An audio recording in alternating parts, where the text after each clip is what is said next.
to the Weymouth School Committee meeting of March 13th, 2025. Please stand for the Pledge of Allegiance.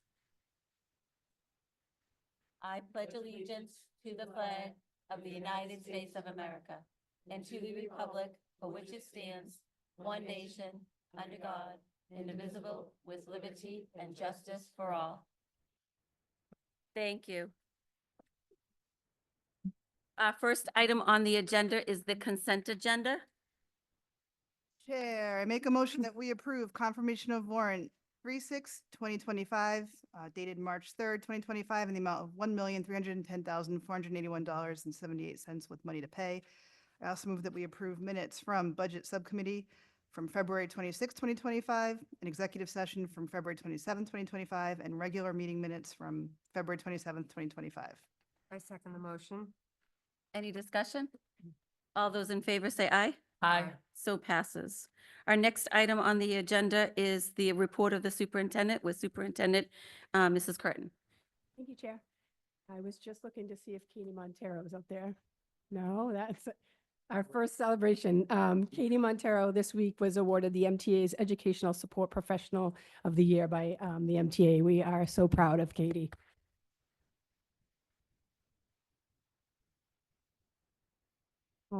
That is such a prestigious award. It shows her hard work and commitment to our Weymouth families, our students, our staff, everybody. Katie's compassion and her professionalism is just felt at all times. And I can't tell you all how lucky we are to have her in the district and how proud we are of her. Let's see. I want to thank everybody, all of our guests for Read Across America. This past week was a great experience at our elementaries. We had a lot of special guests. Thank you to everybody here at the school committee that volunteered some time.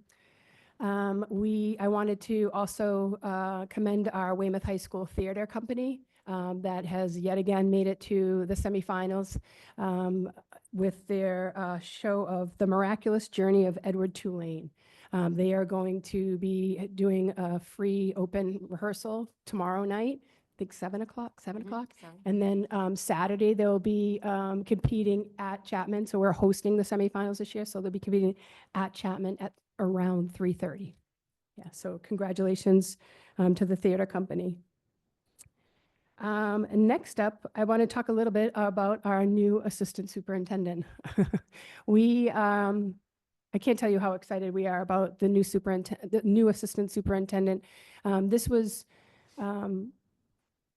something that we waited for. When I was appointed the interim superintendent in June, I think Brian and we talked a lot over the summer. We talked about posting for an interim assistant superintendent, which is a tricky thing to do, right? Because to leave a principal role or to leave whatever role you might be in as an interim is very challenging, right? Because it's not something that's guaranteed. So the more we thought about it, we kind of kept chugging along and instead realized, we're probably better off just kind of getting through the year and then waiting to see if I would be appointed and go through that process at that point. And I'm really glad we did all of that, right? I'm really glad that we were patient. Everybody at central office kind of chipped in and got the work done this year. And we did post, if you've been at any of the budgets, we did post that we will be hiring the assistant superintendent, but to decrease our level service at the end of this school year, the executive director of elementary education that spot will be eliminated. So tonight we are introducing Lindsay Fratt, coming to us from West Augusta, the principal of West Augusta. Lindsay has over 25 years. I was just saying, she looks way too young to have 25 years of, and I don't know if she's the Doogie Howser of education, but Lindsay Fratt, we are extremely excited to welcome her to our team. She has so many amazing skills and qualities, but the biggest one that stood out to us and our team is how she treats all of our staff and our students and our families with care and compassion. That is first and foremost, above all of her other skills. But besides all of the amazing people skills, Lindsay's going to bring to us an extensive teaching and learning experience, as well as a special education experience at West Augusta. She has already started to work on some of the things that we have on our plate for next year. She's already kind of starting to jump into the library block and a little bit of that STEAM piece. She's already mentoring two of our newest new principals this year. So she'll continue to work with our assistant principals and principals next year. So we are super excited to welcome Lindsay. Welcome. So happy to have you. We're so excited. Thank you. It's extremely exciting, and I'm very, very grateful for the opportunity to work with more students and families and staff members. And it's been an emotional time with Wessagusset. It's been my home away from home for 25 years, but this really feels right. Supporting more students and working with Mel's team, so I'm very excited. Thank you. We're so excited to have you. Thank you. Thank you. Just one comment, Lindsay. Yes, I remember all those years ago. I forget your maiden name, but can you just pronounce your last name? Fratellillo. Fratellillo, okay, Yes. because I remember. Yes, it was McHugh, one of my first students. That's right. Mothers yeah. is And you here had- 1,000 years ago. That's right. Although we haven't aged. Right, all right, Um, that for Yes, sure. it Yeah, was McHugh, but Miss it's McHugh. Fratellillo. Fratellillo. Excellent. Well, welcome. I Thank mean, you. not welcome, but you're going to move on up and do a great job. Thank you. So much. Thank you. Congratulations. Thank you. Thank you, Lindsay. And Jeremy Berm, the HR director, has already started with the screening committee for the Wessagusset principal. I think they start interviews next week, I believe. And we've surveyed staff and families for some input on that as well. Great. And then we hope to do probably some site visits and wrap this up by the end of March. Wonderful. The end of March. Mhm. Yes. Wow. Yeah. Oh, It's flying. I was like, I have to check the date in my head. it just seems quick. It's fast. Yeah, they're working hard. Yeah. That's it for me. Thank you. Thank you, Chair. Our next item on our agenda is the subcommittees of the committee. Budget sub is first with Danielle. Thank you, Chair. The only update I'm going to give, because Brian and Superintendent Curtin are going to go over the budget presentation, is we are canceling the March 19th meeting because there will not be change to the budget in that time. And you wanted to give an update about the gift. Correct, and we talked about that extensively at the last budget sub-meeting, is that the ask is not changing Yep. from this meeting to next meeting, so we canceled that 319 budget sub-meeting. We will have meetings after that, of Sure. course. The gift, the gracious gift from the Murray family in their memory of their son, Jack, before it comes back to school committee for a final vote, and the family will be here. We do have to go through town council just in terms, I'm looking for the MGL. It's in Mass General Law, Chapter 44, Section 53 and 53A and a half, and the Code of Ordinances for the Town of Weymouth, Section 5-308. The council will accept the gift. More regarding the expenditures that will happen each year, because it's over $5,000 a year that the expenditures will be. So it'll go through council on March 17th. It'll likely be referred, and then we'll be back here on March 27th with the family. It goes to full council, not a subcommittee, correct? I believe they'll refer to budget management. Okay, okay. Thank you, Brian. Our next item is collective bargaining with Rebecca, Nothing to report, Chair. policy sub with Dana. Thank you, Chair. There is no scheduled meeting for March. Our next scheduled policy meeting is April 8th, which is a Tuesday at 6 PM in the Adams Conference Room. Athletic subcommittee with Mary Ellen and Rebecca. We will be meeting on Monday, the 24th at 6 PM in the Adams Library with basically a one-item agenda of the booster organization, What time is that? 6 PM, Adams Library. Wellness committee with Rebecca. Yep, Chair, the Wellness Committee, the District Wellness Committee met today, and unfortunately, I had a work obligation pop up, but the committee did further go over changes or proposed changes to the district's wellness policy, which they're polishing up and getting ready to send over to our policy subcommittee. Wonderful, thank you. And CPAC with Danielle. A few updates from CPAC. They have began the planning for the Unified Games this year. That will take place on May 1st, I believe, and the rain date is May 2nd.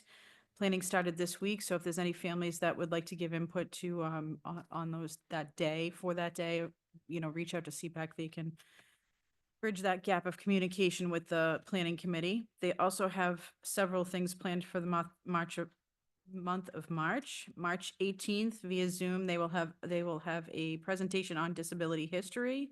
This will explore the rich and diverse history of disability advocacy and rights. On March 27th, they will host a caregiver coffee hour at the Wildcat Cafe. That's at 9:15. You have to pre-register for that due to security reasons. You can find the link on their Facebook.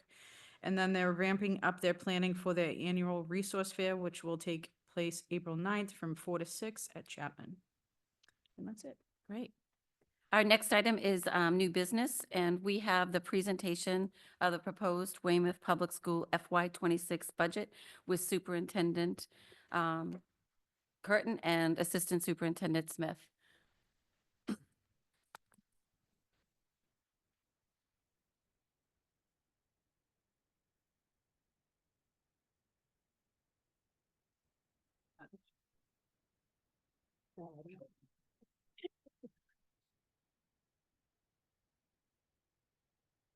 Thank you. Thank you, Chair. Thank you, Chair. Just a little bit of overview. I know this has been for us, a process that we've been engaged in for some time now, but some of the people that are just joining us tonight, just a reminder of the process that we've been engaging in.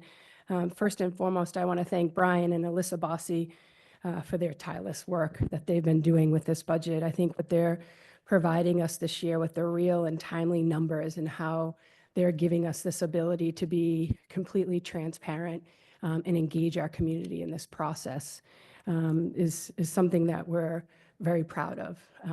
And I think I feel very fortunate to be working in a town and having the engagement that we're having, because an engaged town is a great town, right? And so we welcome that engagement and that feedback. And we are super appreciative of the collaboration of the school committee, Mayor Headland, Chief of Staff Langell, the town council, Mike Murphy, president of the WA, all of the work that we do together. I don't think there's anyone not in this room that cares more about our staff than the people that are here tonight.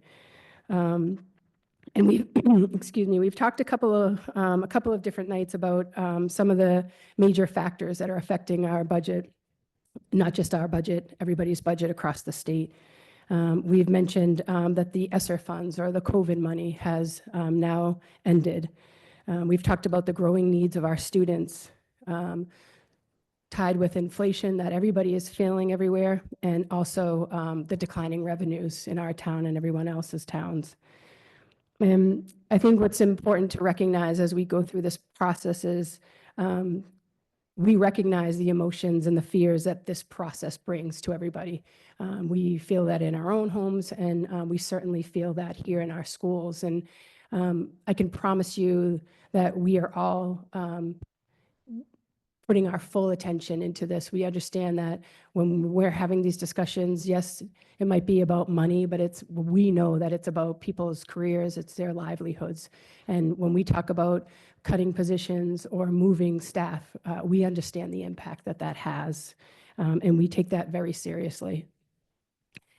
So we, above all, are doing everything that we can to provide the very best educational experience for all of our students within the budget that we are given. I'll turn this over to Brian at this point. Thank you, Superintendent. As we start here, so this presentation will also be in our full budget book that will be released in a few weeks. I'll try to go quicker through the first half and then focus more on the second half of the details when it comes to the budget. So we always like to begin with just some of our stats. Our operating budget this year was $87,472,000. We support roughly 5,600 students in district, and that's supported by just around 1,100 staff members. We are a large district. We have 11 schools, which we maintain 1.2 million square feet across, and we are the 33rd largest district in Massachusetts, which is roughly the top 10th percentile. So as we began the budget season, we looked at our goals for this year, and one was to maintain level service. In working with the town, because we are one large department of the town of Weymouth. The directive with the mayor's budget process was try to come up with your base budget for FY '26 as we're thinking about sustainability going forward. For us, that's really level service. And in addition to level service, we have to look at sustaining compliance needs we have, whether it's transportation compliance or staffing compliance needs for special education.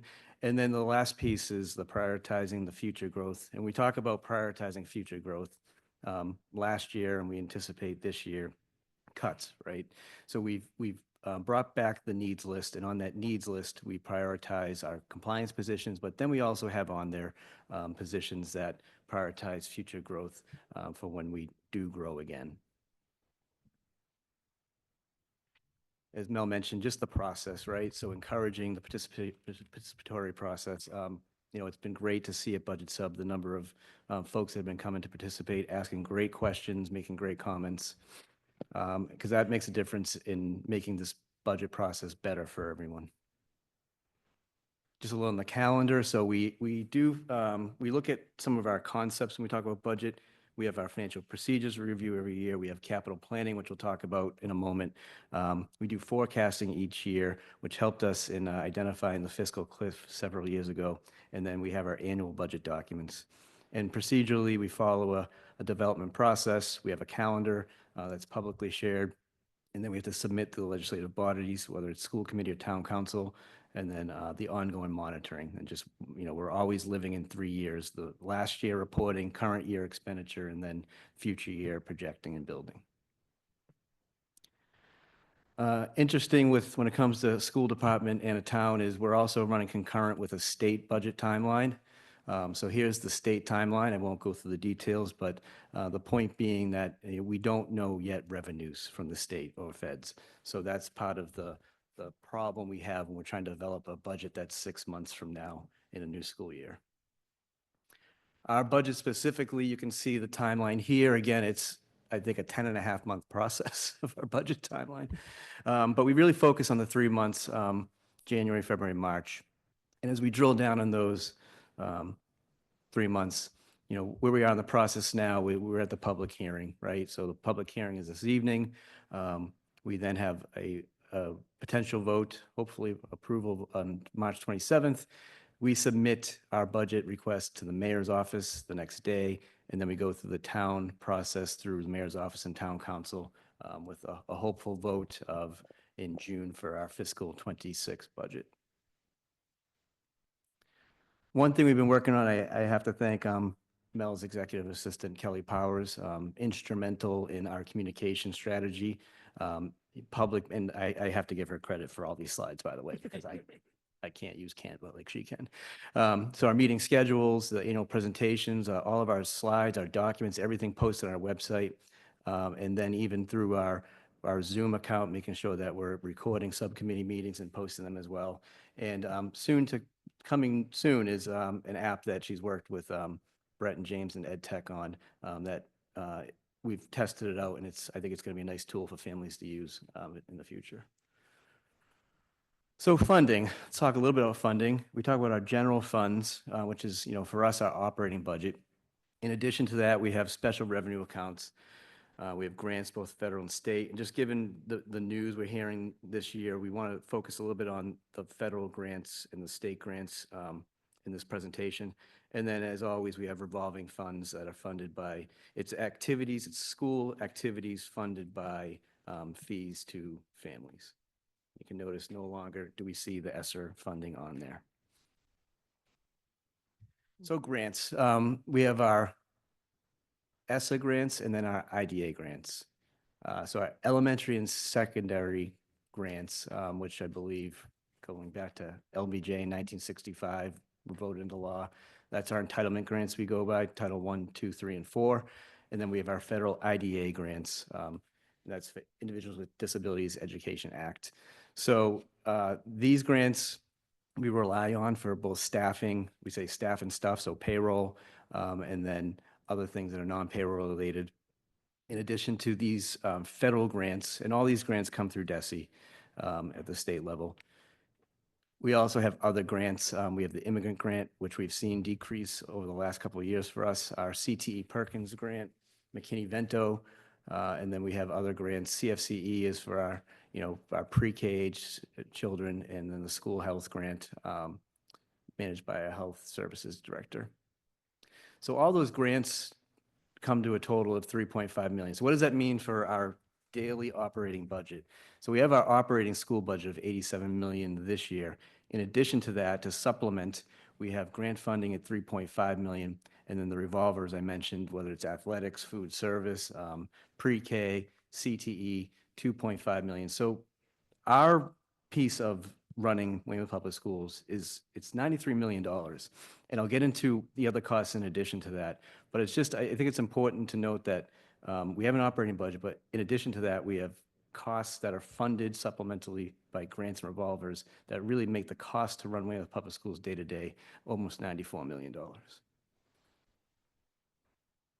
Capital planning, I won't spend too much time on what we're looking for because just based on what we're seeing for revenues, we don't anticipate a lot available. But I will say that, part of the project, and you can see our pre-K playground there, that Principal Perez, Parent Council, worked with the mayor's office to get that playground in. So you can kind of throw that under the capital improvement piece. So we do have a process for capital improvements. Here's kind of the parameters around it. And for us for next year, we do have a list of capital items. We'll go through the process through the town. But we're focusing on our two top priority items are our Chromebooks and curriculum for ELA. Our Chromebooks, in terms of replacement cycle, this would be about a year's worth. And then for curriculum, we're really looking to we're not changing, just want to be clear on that. We're not changing our curriculum, but what we're trying to do is get funding and then go through school committee and town council to potentially solicit a 5-year contract to save money for our curriculum needs in the future. In the past 10 years, we do track this just because of the great economic growth we've had.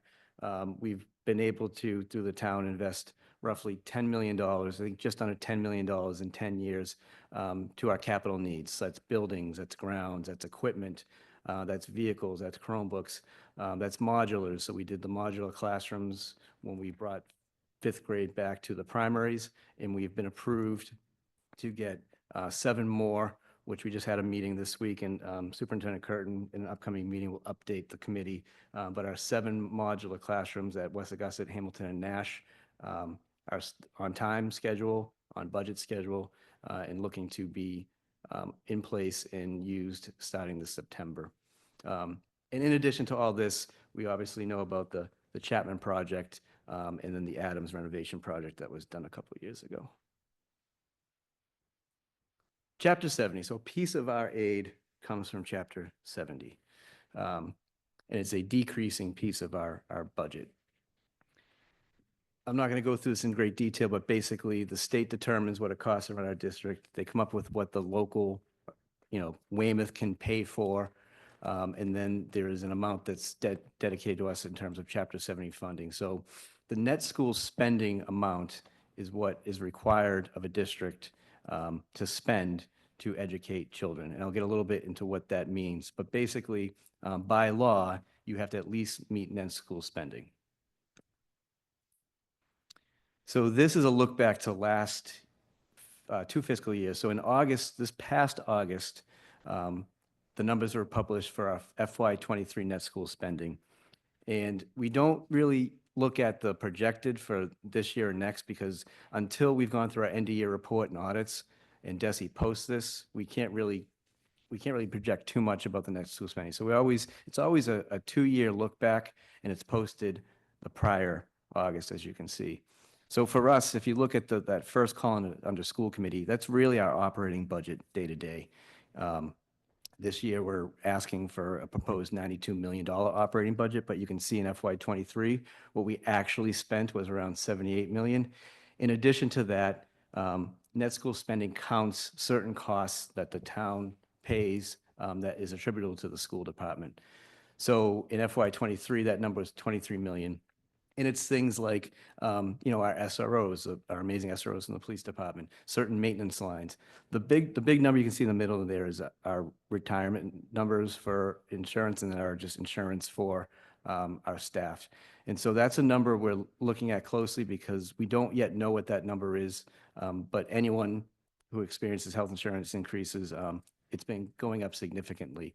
So we'll watch that number, or actually the town will watch that number and let us know what it will be. But, with that being said, our net school spending for FY '23, we're at 113%. So basically, we spent 13% above what we were required to by law. As we look at FY '26, and you look at the minimum contribution, and you look at the state aid, our projected net school spending number is 103 million. So 103.9 million is the number. Like I said, when we get into our budgetary ask, operating, that'll be a $92 million number. But in addition to that, it's all these middle column numbers that you see that's allocated from the city or town. It's a very complicated, the formula is very complicated and it's a very complicated process, but there it is. And there's some key factors in that formula. So enrollment is a factor. Inflation's a big factor. By law, inflation has to be factored in, but inflation's been greater than what that has been calculated in the past. The Student Opportunity Act, if you remember that a few years, it was really trying to address the formula that calculates our Chapter 70. So what we anticipate for next year, we call it the cherry sheet, our state aid. So for Chapter 70, we're looking at a small increase to get us to about $30 million. And our charter tuition reimbursements are about $1 million.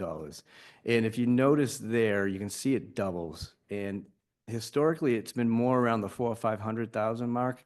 So we're going to look at what's driving that $500,000 increase. It could be that millionaire tax is being supplemented to the budget for this year, but that's one-time sources. So we have to consider that for next year, that we might not get that full amount 2 years from now. And then, of course, we have assessments for charter school and for school choice. So when we look at both those assessments and what we're going to get from the state for assistance, it's our Chapter 70 increase. So for next year, the state's projecting or is budgeted for through the governor's budget, a $437,000 increase. That's $75 per pupil. State law is $30 minimum aid. So the proposed from the governor is $75 per student. Charter tuition, like I mentioned, has doubled. The reimbursement to us has doubled. So it's going up to about $1 million. So it's a $550,000 increase. And then the sending tuition has also increased, which is a negative budgetarily. So we have to account for that. And so our net increase from the state is just under $400,000. In terms of our budget, our current FY '25 budget, it's a 0.45% increase, $68 per student. So it really shows the reliance on local funding to fund our budget. I believe our Chapter 70 funding over the last 10 years has gone from, I think, roughly 35% down to 29%. So 29% of our operating budget is funded by the state. It seems simple, right? Budget, the definition of a budget. But for us, as we mentioned, the estimation of revenue is very tricky. And we work constantly with the mayor's office on trying to estimate what that revenue is. And we'll get into what our ask is and what we might see for revenue that will create a shortfall for us. And then our expenses. Again, we're planning for 6 months from now, September school start expenses. So there's a lot of moving parts, but I just wanted to talk about what the budget definition is and how it relates to us.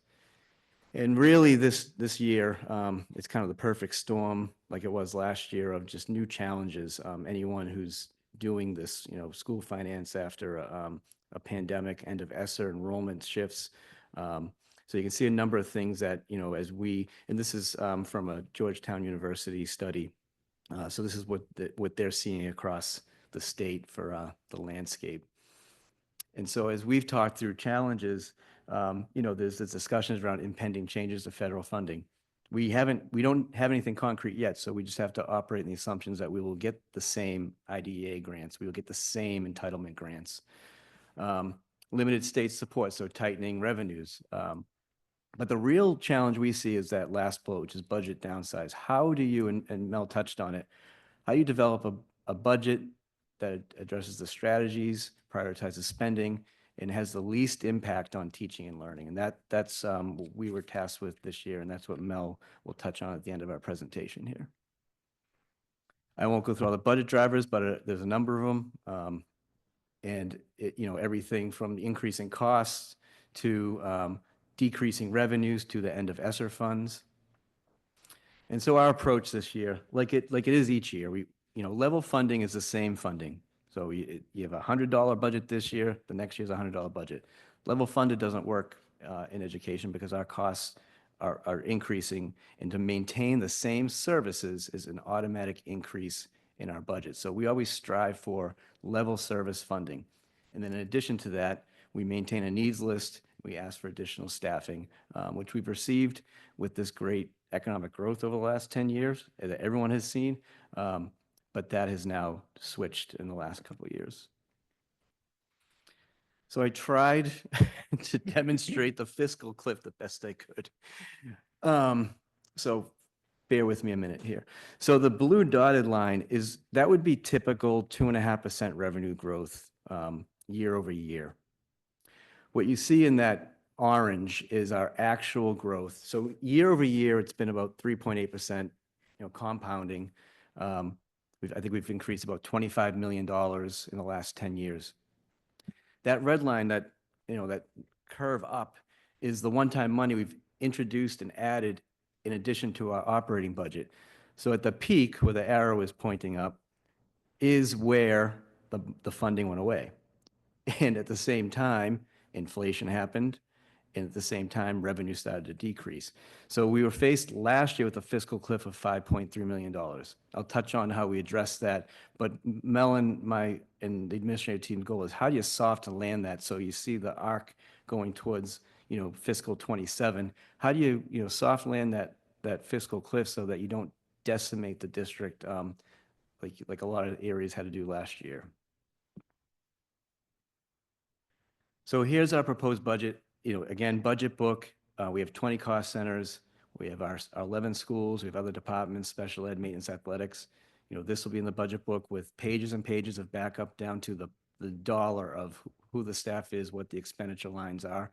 But what I want to focus on is the FY25 budget was the $87 million.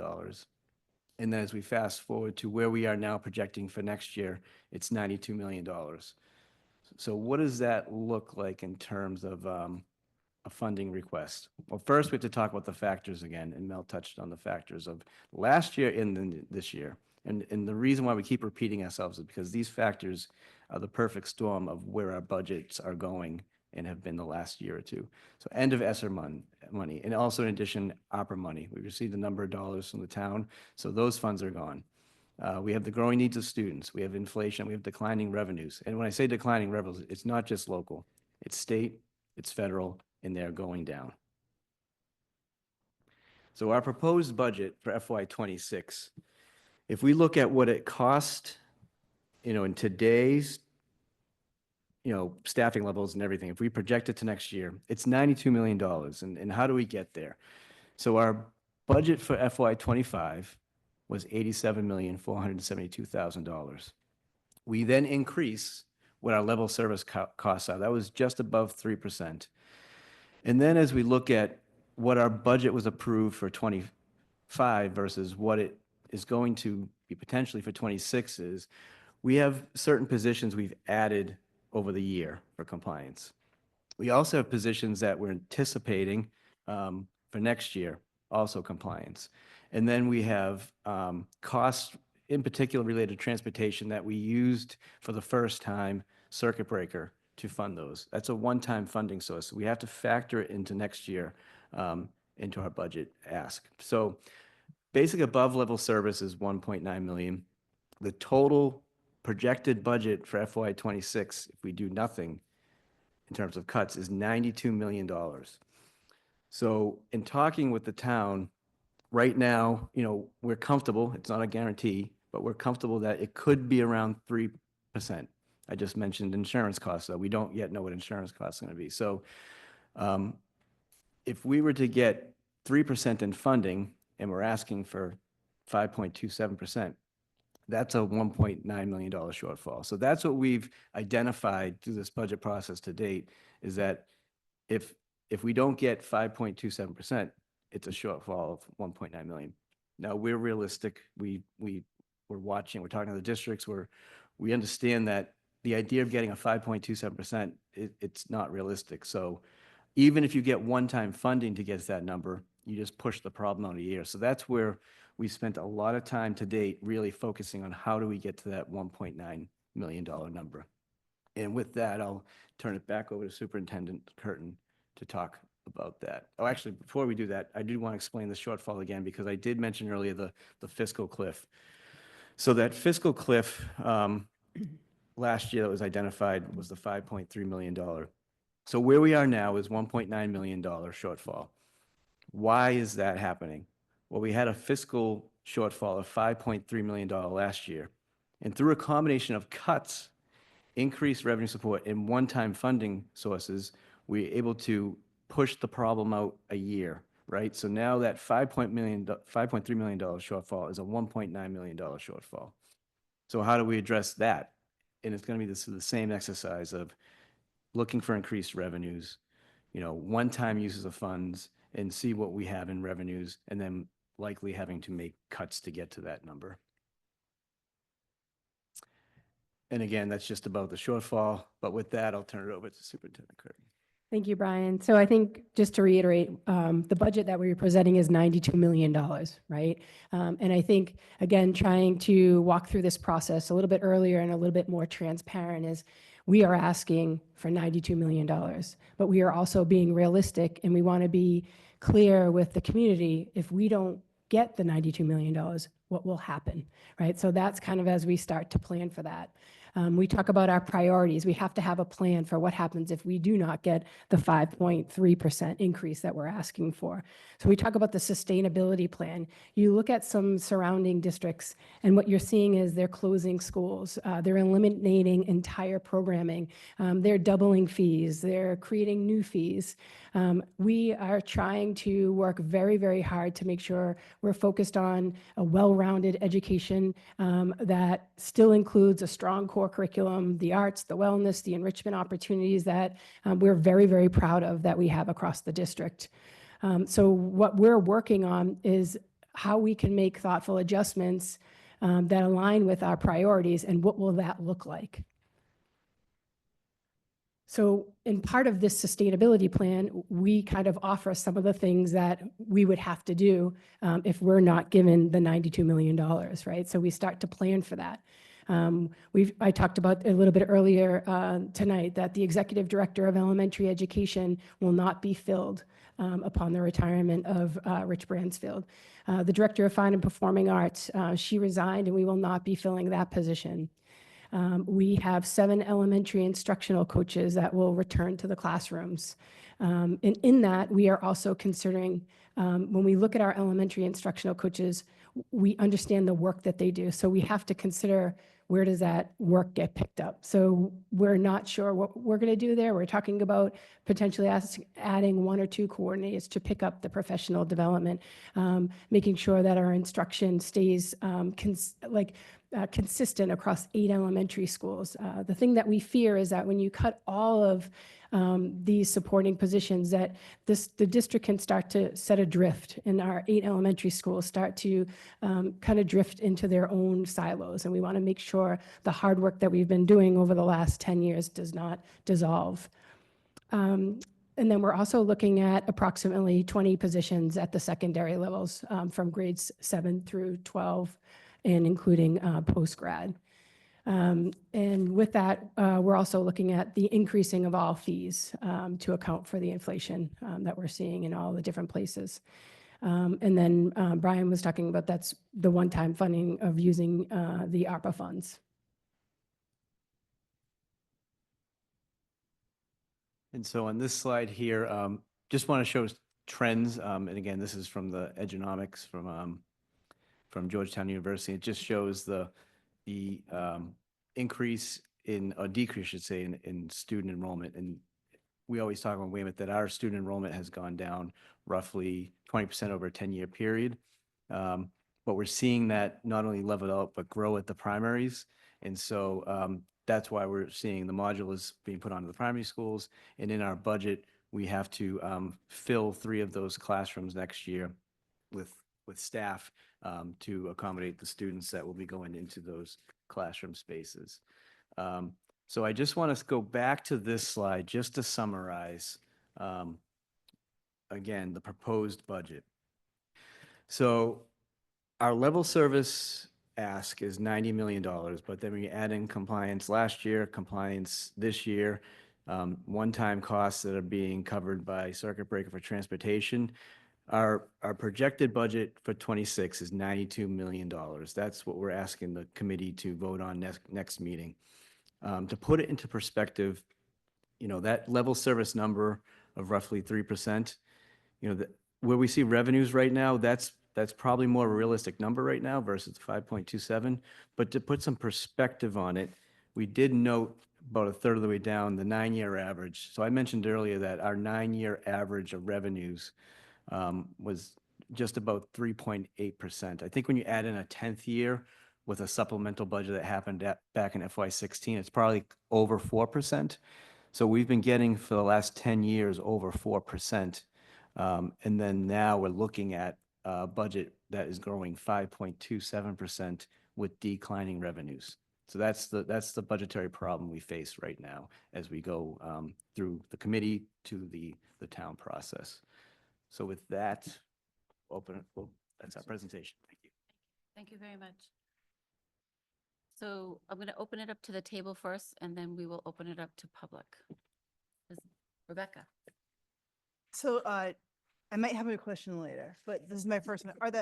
Is the summary of the recommendation from administration that we vote on is the 5.27% increase numbers? That's the 92 million. It is. So you're recommending that we send that over to the mayor's office? So we're recommending the committee vote on the $92 million. What that includes for cuts, I did highlight there. So Mel had mentioned the executive director position, the fine and performing arts. Those 2 cuts have already happened. But the other cuts that she mentioned, the instructional coaches, the 20 positions at the middle and high school, increasing the fees and using one-time money, that's not factored in the 92 million. So yes, long answer to your short question. We're looking for a vote of our projected budget for FY26 at $92 million. Excellent. So yeah, and so then I just want to make it clear because I feel like there's a little confusion. So the recommendation from administration is that the committee takes up the 5.27% increase and that we vote on that. And I think, so realistically, you have to do your jobs. And so in case that doesn't happen, the slides that came after this one, that's you're planning for the what if. What if? Correct. So yeah, I'll just stop there. And so that's, just to be clear, I think that's the plan that you're asking us to take up. Okay. Anybody else? Do you have any questions? Hi. Mary Ellen? So I guess to piggyback off Rebecca, the slides that you're going to present to the town is not that slide. Can you put your mic down? He's asking your for mic. your mic. All right. So I just want to, It is this. So this slide, because this is again, because this isn't the slide that I would present to them, to be honest. Like I wouldn't want, I want to show them that we're asking for the 92,079,118 without that. so when you vote next meeting and we send over to the mayor's office the memo, it will be the number you voted. This slide here helps us identify, and again, it's conversations with the town already about what we're looking for revenues. So this is essentially the backup to what will be sent over to the mayor's office. So the mayor's office, you guys will vote a number. We do this every year. We send a memo over with the backup attached. So whatever number you vote, that'll be clear that that's the number you're voting. If that answers your question. Yes. It does. Thank you. Kathy? Yes, thank you. So So everybody's doing their job, you, us, and we send it over there. Thank you. Okay, thank you very much.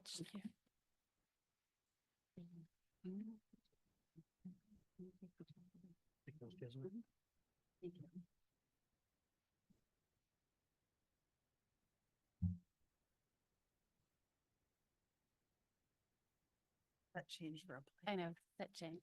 Yeah, move those over, just so we're able to see everybody.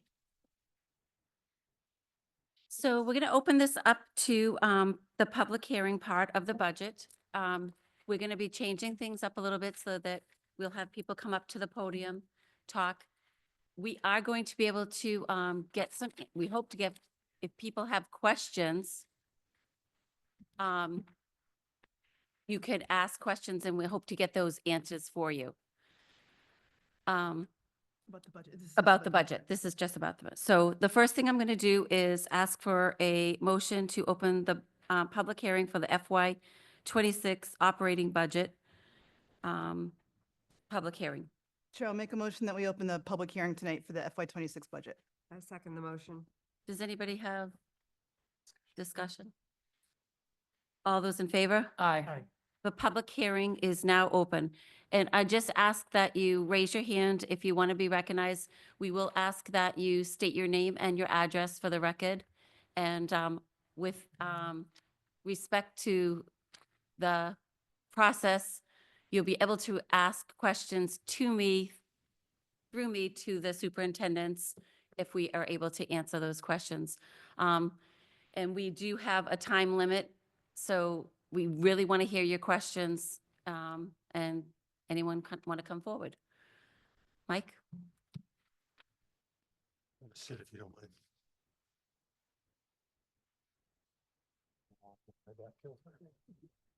Hi, Mike Murphy, President of WEA. Before you start my time, I just do want to say, and go along with what the superintendent said, and a big congratulations to Katie Montero, who is just the world to us here at the WA and to the Weymouth Public Schools. And I appreciate the acknowledgement on your part. Second thing, I do want to congratulate Lindsay. I don't know if there was a better candidate out there, so I wish her all the luck and the WA support for her. Now you can stop my time. Good enough, be that crazy. We'll give you. First of all, I want to show my appreciation to not only central office, but the committee for working on this budget, especially over the last 2 years. In particular, we've all been around long enough to realize the roller coaster that we are, that we do in Weymouth with the budget. And we've always been kind of, we fought the fight with you and with other entities out there to find more money to keep people, to keep staff, to keep programs and whatnot. But I honestly got to say here that I don't think the fight is with you. The fight is with the town. And I think this year, among other things, we have to take the battle to them. And I'm not quite understanding why we don't, that we don't suggest a larger budget to find a middle ground, or a larger budget to produce what we need to have in school to make it all work. I know you all are, with what the superintendent tells you, what's happening in the schools. We are hurting in terms of our programs. And I'm talking mostly about the primary, about being overcrowded in the classes, the safety concerns, the people that are getting hurt, not only the students, but the staff members because of overcrowding issues, which is not your fault. It's not our fault. We have wonderful staff, but it's just not enough resources out there.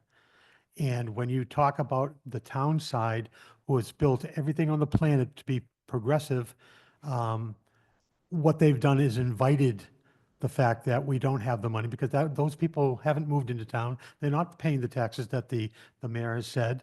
We haven't seen the big influx of money. And I think it's on their shoulders to finally look at the school system as a priority. Our mayor, through the board, because he's not here ever, our mayor has decided and made it very common to everybody on Facebook that wants to listen to that he's never reduced the budget. Well, guess what? He's never added to a budget either because he doesn't care enough to be here to understand what's going on. And I tell him right now, if he's listening, which maybe he is, I hope he is, to come down and talk to the people that I talk to every day, the people with concussions, the people that don't know, find the time to do the reports that are state mandated, to find the time to get the proper curriculum in, to find the staffing at the administrative level, much less the staff level. We're going to lose 20 plus people again this year, quality young teachers. And why? Not because of anybody here's fault, but because number one, and I've talked to these people, a lot of these people, many of the people who thought about retiring so you can get that breakage money coming in are now looking at the overall economy in the country and saying, why would I leave now?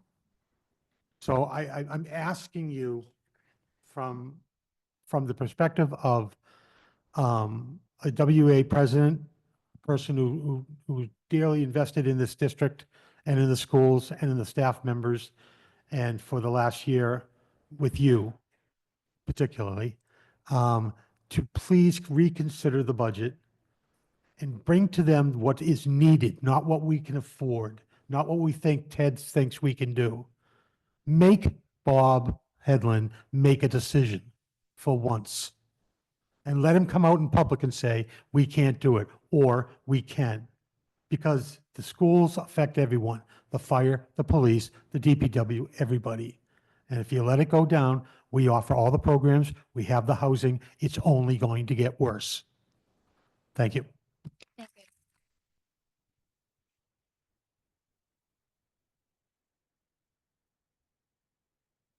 Ashley?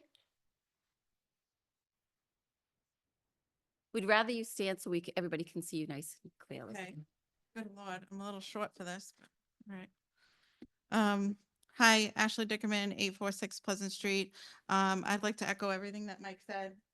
He did a great job, and I couldn't have said that better myself. Great job, Mike. Thank you so much. Hi, I did write a statement tonight, which I typically don't do. So I'm going to be kind of reading off the paper. Hello, I'm up here tonight to clarify I'm up here for a few reasons. I'm up here tonight to clarify a comment I made on 226 at a budget sub meeting, and to also drive home a couple of points. First of all, on 226, I used the term babysitting in regards to the STEAM issue. Taken out of context, that comment could have been offensive to the ESPs, and I want to apologize for that to them. And we've discussed that, but I want to make that very clear that I never meant to demean anybody or make anybody feel bad. I want the public to know that ESPs are not the problem here when it comes to STEAM. They are working exceptionally hard to fulfill a need in the district that they were asked to fulfill. Thank you to them for going above and beyond for our children. We have some amazing ESPs who have changed the lives of our students. And I hope that they come back for more cookies. The point I was trying to make in the 226 comment was that teachers contractually need a prep time. ESPs contractually have certain guidelines to abide by. DESE requires a certain amount of time on learning, and then we have an insufficient budget. When you combine all of those obligations together, what was done was the gray area was found to find a solution for the elimination of STEAM, and that gray area isn't working. It was unfair to the ESPs to be thrown into a situation without proper support, and it was unfair to the students. We have 8 elementary schools, and there is no equity or consistency when it comes to that block. This isn't a conclusion that I made up and created sitting at my kitchen table writing this. This is a fact that we discovered at townwide parent council meetings. One school may be doing one thing and one school may be doing another thing, and those things are not even closely related. I'm not saying to micromanage the curriculum, because there's beauty as an educator in having the freedom to be creative and match student interests. What I am saying is that the STEAM block was poorly planned, and parents need exact answers on your plan to fix it. Maybe rename it, maybe put a teacher in there who is allowed to teach, maybe ask the parents what they would like to see done with that block to gather feedback and work as a team to decide how that time is going to be used. Maybe reach out to the parent councils to see how we can support you in your efforts. We have ideas and good ones. I'm not here to finger point and blame. That is a waste of time. What I really want to say tonight is that we need to come together, truly come together to fix the problems in front of us. Weymouth is an amazing community. We have amazing staff, amazing students, amazing families that live here. I am proud to live in Weymouth, and I am grateful to have a community with so many opportunities. My place of questioning and criticism comes from a place of love. When you love someone or something or a place, you want to see that person or thing or place be the best it can absolutely be.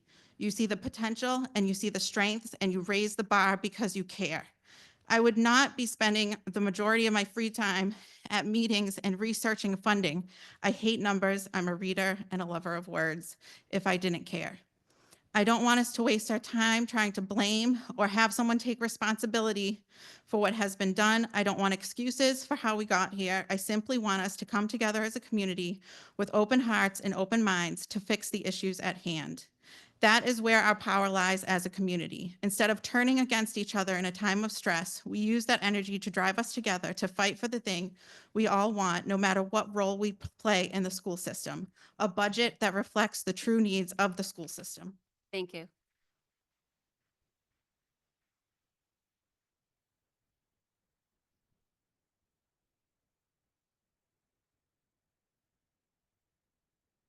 Hi, I'm Kelly Cameron. I'm at 65 Belmont Street. I have a first grader at Murphy Elementary School. So first of all, I just want to say, and I want to echo a lot of the comments that are being made, that I truly do love the school system so far. I have one child who's in elementary school and a lot of great teachers up here who are just absolutely fantastic. And I would hate to see that neighborhood school feel, that amazing experience that we've had so far change in any way. So I do have a question, and I apologize if this is information that has been shared and perhaps I just missed it. But at the last budget subcommittee meeting I was at, the principals had come and they had shared some asks that they had for their budgets for 2026.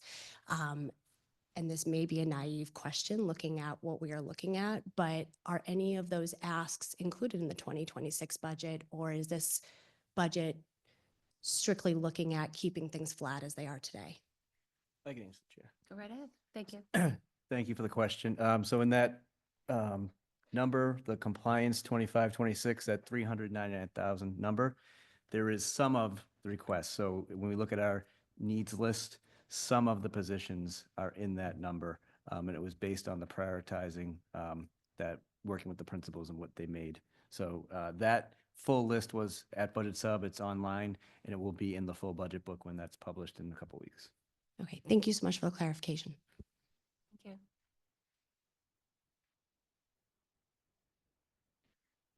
you. Good evening, Ben Crosby, 28 Norma Ave. I am the proud father of a Murphy kindergartner and an early childhood center pre-K student. And I would like to also note that I am nothing short of thrilled with the attention, the education, and the experience that they receive with the educators that they deal with on a daily basis. My wife and I could not be more in love with the educators that they see. And I think that is a testament to the type of people that we bring into this town and we bring into our school system.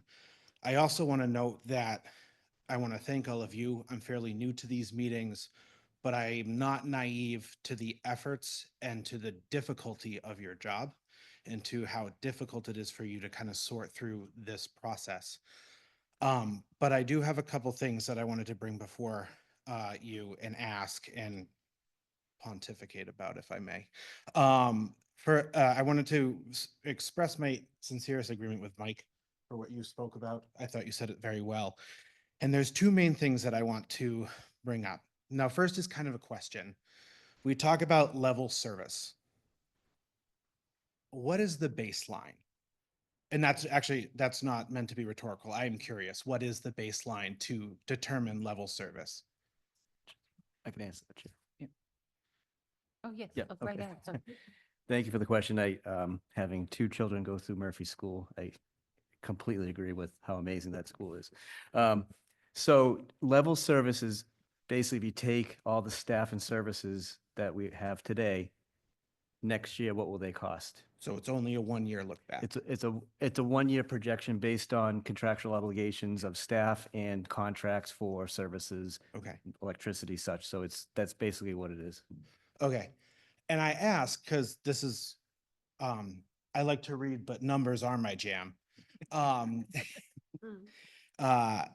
when it comes to the terminology, level service agreement, I feel like that's misleading. Mhm. And because if the baseline is today and we're projecting 1 year, we're not taking account changes that have already happened. And so the way history has gone, we are suggesting that we can ignore the cuts and the cuts and the cuts and the cuts that have been forced to happen to then say today, oh, but we are projecting to keep things level. When in fact, we are actually going very much downhill. And that is why I dislike the term, and I know it's just nomenclature and I know it's just a term, but what we're seeing is not an effort to keep things level. What we're seeing is an effort to not rock the boat that is leaking. And the effort, and so, well, that was point one. And that my issue is not again with you folks. The second point that I wanted to note is that I just went through a whole situation of going through feedback with some staff of mine, and feedback has to be direct. And so my question to the town, and my question is how to support you all, is how do we make the town realize that we should not be settling for mediocrity? The educators in our schools are full of nothing that is mediocre. But what is completely mediocre is the effort of the town to provide our school system with what it needs to adapt to the changing needs of our community, to fend off the future changes and trajectories that we're seeing with charter school movements, with the general sentiment, with the fact that Weymouth continues to fund students less than the state average when we're surrounded by towns that don't. When does mediocrity become something we don't want to wear on our chest? And so my question, this is more rhetorical, but what do we need to do with you to get them to the point of pushing that needle? Because I see $92,079,000 and I think, okay, we're asking for some, but I don't think we're asking for what we need. We're not asking for what we need to move out of mediocrity and back into the driver's seat and back into moving forward. And I would like us to see, and I would like us to move to that town meeting and tell them, no, we need those STEAM teachers because that's unacceptable that our students are not getting that anymore. We need the ask of these principals because the education system is the foundation for how our community responds. It lowers crime, it increases all statistics of livelihood. And so I guess, yeah, my question to the town hall is, when are you going to be okay with being something other than mediocre? Because right now, this is kind of dismal and kind of disappointing. But thank you all. Thank you.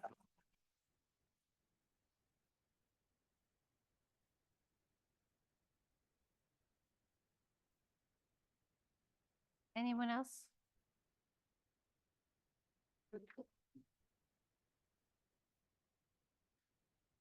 I probably shouldn't have gone after him, but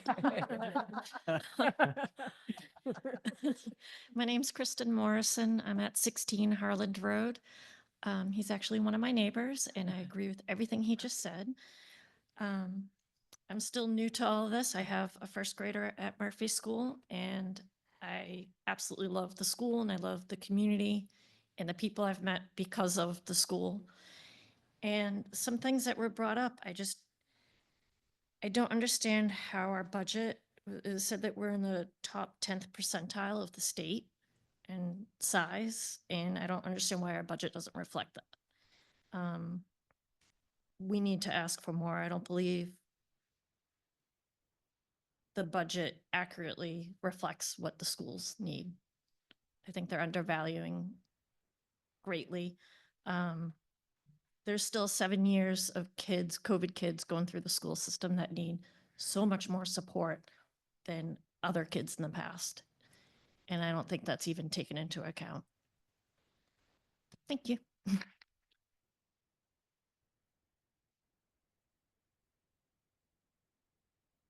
Anyone else? I might as well come here. Lisa Wickland, 81 Astor Circle here in Weymouth. I'm the library ESP at Murphy. Surprised and humbled by the amount of support coming out to say how much they love our little school. It's my neighborhood school. It's also my home school. My husband went to school there. My kids went, nieces and nephews, and I'm still there. So I have a question through the chair to our friends here who have worked stupendously hard to try to make sense of all of this in the really rapidly changing world we are living in now. I am also a word person, not a money person. So I tried to go on DESI this afternoon to look at what the net student spending number is for Weymouth. And the website is down for maintenance. So my question is, not being a numbers person, I tried to do my due diligence, but the state was not allowing that to happen. What is, I don't think I heard the number. I tried, I'm taking copious notes, but I can't keep up. What is the number for Weymouth? And how does that compare to what we're asking for? Great question. And again, Murphy School, I agree. Yeah. I know, Mr. Smith, I had your children. They were delightful, like all my Murphy babies. Mine too. Your Mine kids- too. Oh, yes, I had Mike's children as Mine well, too. so. And so did Lynn. I apologize for the small print here. So That's okay. This is also, I'm in my bifocals, so I might bob around a little to try to see This here. is from August, this Okay. past August, and it's fiscal 23, right?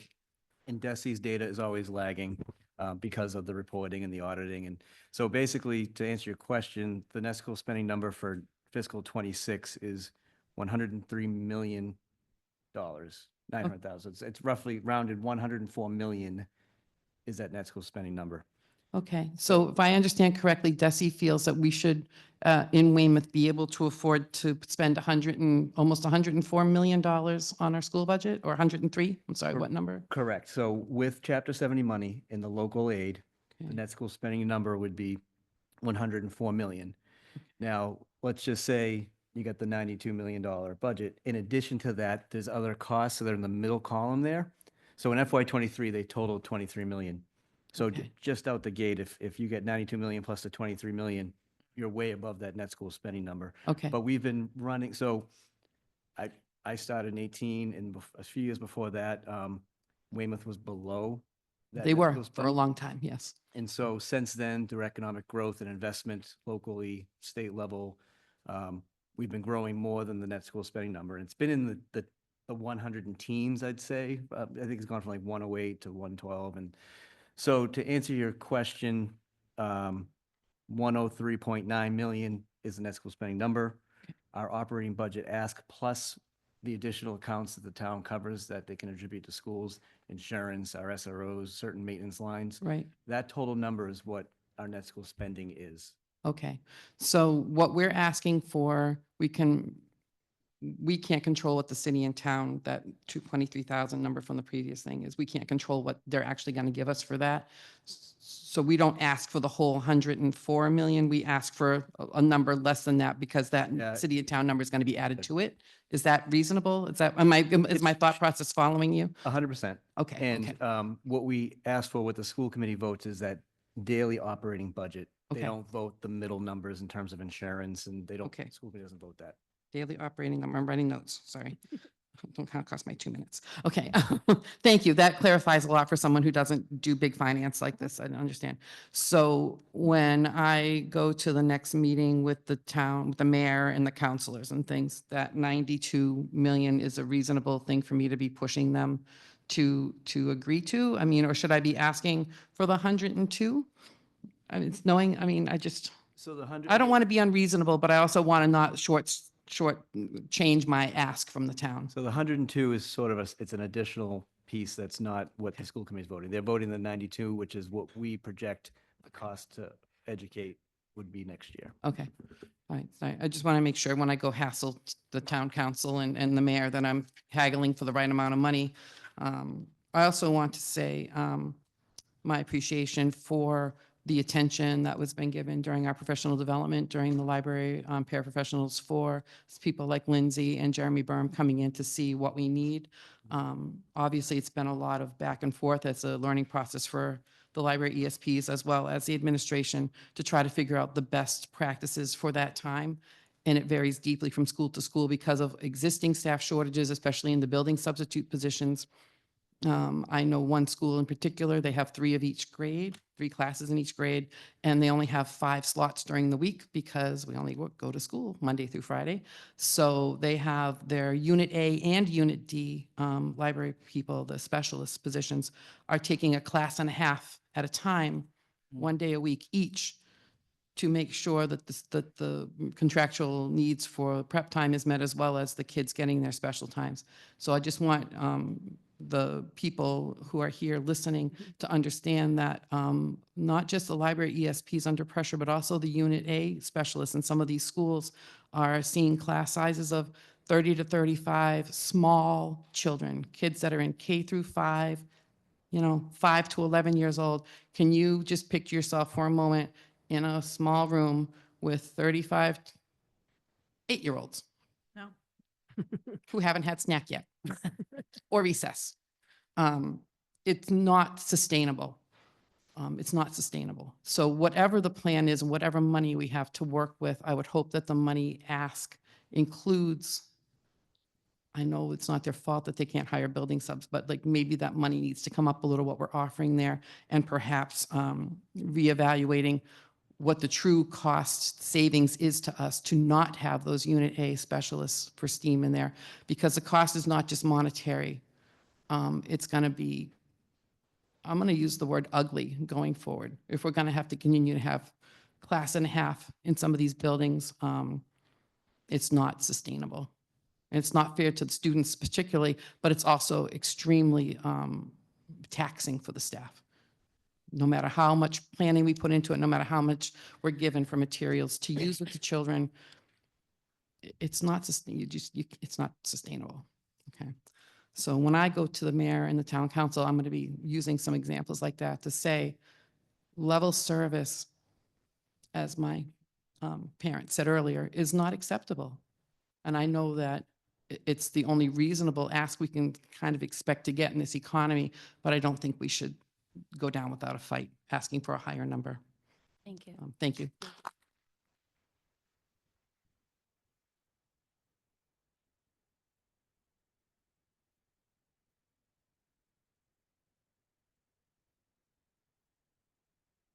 Hello, good evening. Elizabeth Foster Nolan, 54 House Rock Road. And I need to start out with a comment from Lindsay's first grade student. Her first class at Wessagusset, which my son was lucky enough to have her. When I told my son Will of Lindsay's promotion, his comment was, "That is great for her." So I wanted to convey to you that your kids don't forget you. And if anybody is interested, I might have a few pictures of Lindsay from that first year. Just saying, might be a butterfly or something that you were. So, on to the budget. As all of you know, there are 4 main responsibilities for the school committee. Second one being, as you have listed, the budget. And what it says is to propose budget that meets the needs of the schools and matches the values of the broader community. I think that's pretty telling. When I look at elections for school committee, I expect the school committee to be doing the best for the children of Weymouth, as well as the town of Weymouth. And I think that hits on the values of the broader community. I think the broader community wants Weymouth to be in the top, wants Weymouth to provide everything possible. And again, these are difficult times. Nobody's going to acknowledge that they're not. But I really think that's key.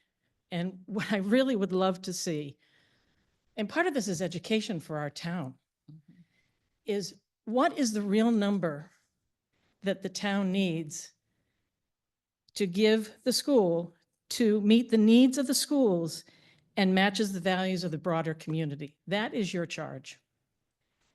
I think a higher number needs to go to the mayor, that then goes to the budget, and then there's discussion there. That is really what we need to do, because most people see this number, they see the budget hearing, and they're like, okay, that's what they asked for. And I understand, we've been doing this for years, where there's been a number, the school committee has done a yeoman's job of figuring out how to plug in everything for that number. I think we are at the point where we need to ask, and this school committee, as part of their obligation of being elected and representing us, and additionally, while they don't vote for you, you are representing the children of Weymouth. And to ask for that higher number, okay, we can be realistic. It's not going to happen right away. But what is wrong with letting them know that we need it? So perchance, we don't know what'll happen. Perchance there's a grant out there. Perchance there's something else that comes in. They can say, well, look, the schools need this. Like this is an identifiable need. And some of these needs may be compliance needs. We need to educate our town councilors on what you really need. And here's a question, I don't know, does that needs list go to the town council with your budget book? And I think that needs to be highlighted. I mean, I think a lot of, let's be honest, they don't always look at everything. They have a lot of budget hearings. But I implore you to really think before you vote next week on what's going to be sent over to the town. Why are we not doing what we really need for the children of Weymouth? And that is your charge. That is why people voted for you, because they felt that you were going to do the best for the children of Weymouth. I have really no stake in this game. My child is well out of the school system, but I live here. I worry about our community. I want our children to be well educated. I want our staff to be treated well. I don't want them to be, experiencing too much overcrowding, or as Mike had said, some issues with discipline and having staff who potentially are fearful to go into their class. And I understand that. But please really think about giving a higher number. I know it's not been done in the past. There have been a few who have requested it over the years. It's been shot down. But what's wrong with doing that? With the caveat, as you present this, it can be presented in a way that we understand. But this is really what we need if we want Weymouth to be up there in the top, educating our children and making sure they are getting absolutely everything they need, as well as the staff and everyone who is involved. And I give kudos to you, Brian, and to Melanie. You've done an amazing job. I've been at Budget Sub, may not be there in person, but I'm watching. It's not easy. I get it. It's not easy. But please really consider that. We deserve it, as do the children of Weymouth. So thank you. Thank you.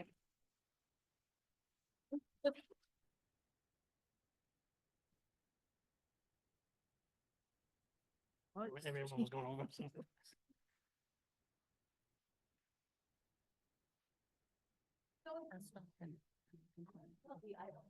Okay, someone was going over, so I just. Thank you. Hi, Allison Noguera, 8 McKinley Road. I have 2 children at Academy. Actually, I'm sorry, 1 at middle school now. Ugh, and this year's gone by fast. And 1 in 2nd grade at Academy. I have a couple things just real quick.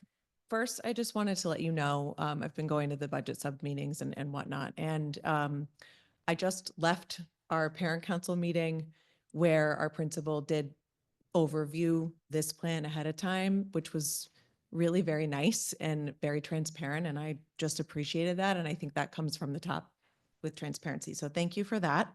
I guess I have 2 main points or questions.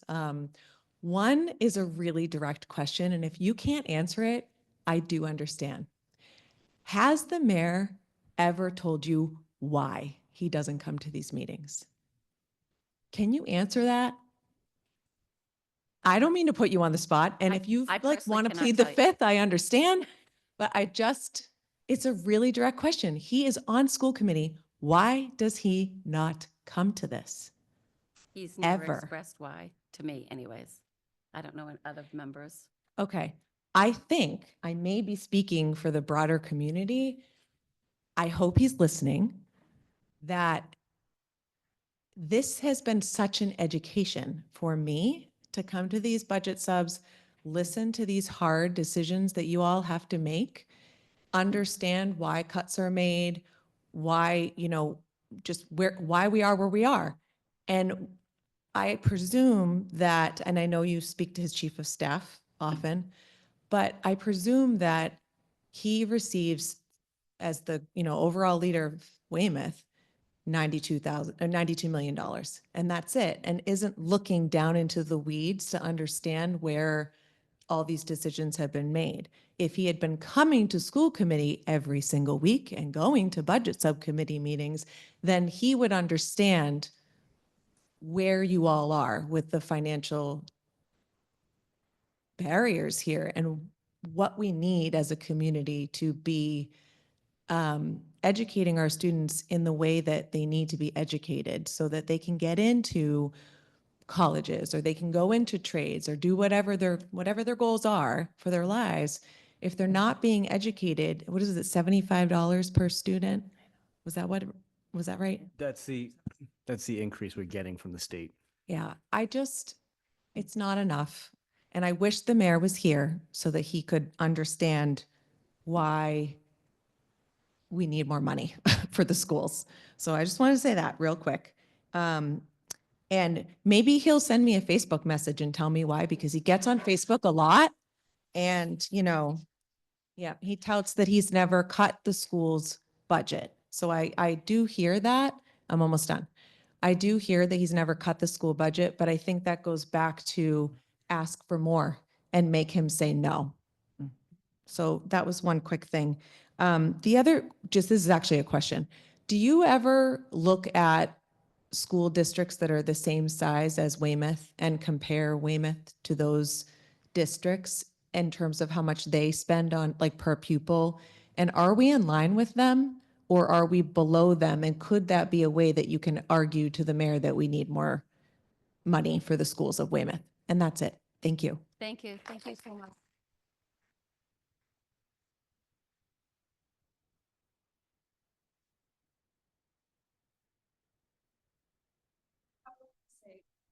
I'm glad you went before me because that's what I kind of want to say too. Mary Beth Shea, 100 Thompson Road, and a parent of a third grader at West, and I'm going to miss Mrs. Frapp, but she's awesome.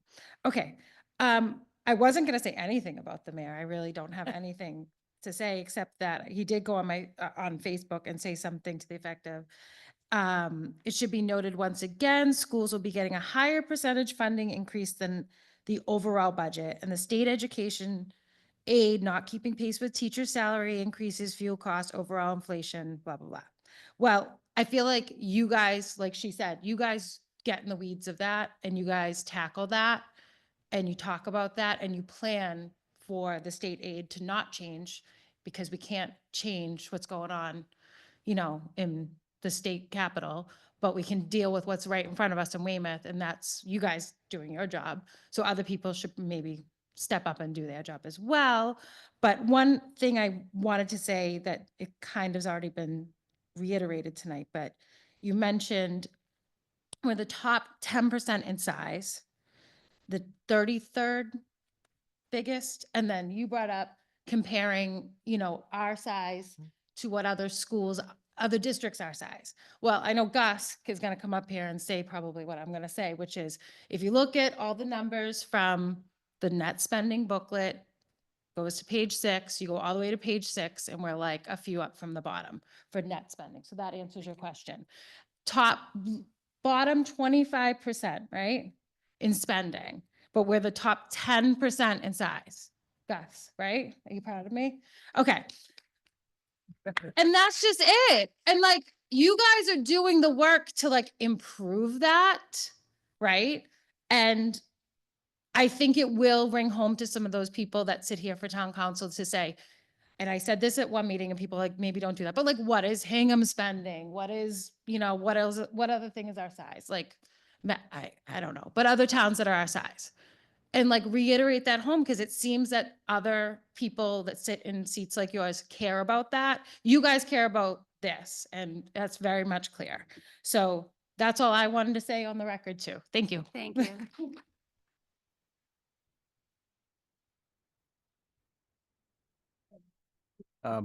Appreciate all the comments and questions. I just want to touch on one thing, when we look at just financially building a budget, when you think about the growth of budgets, we have Prop 2.5. So really the town can only grow 2.5%. And then anything above that is new growth, it's local receipts, it's fees.